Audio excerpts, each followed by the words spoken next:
Smart News. Ala-ala 2025. RMN News Special Coverage. Mga kasama mga flower vendors sa Vigan City, inihahanda na ang kanilang mga paninda sa pagdagsa ng mga mamimili. Ang kasama natin sa balitang yan, si Idol Joyce Vasquez ng IFM Vigan. RMN Live Report.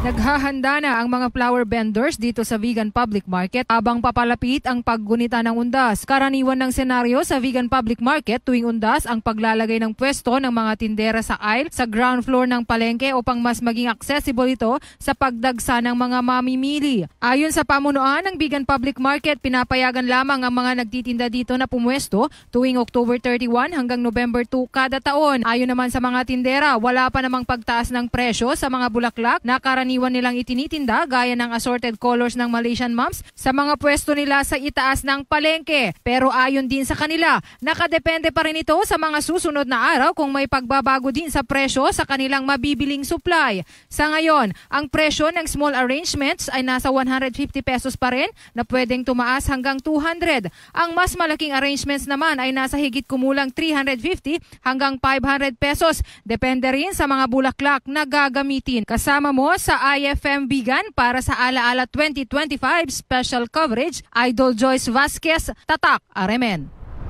Ala-ala 2025. RMN News Special Coverage.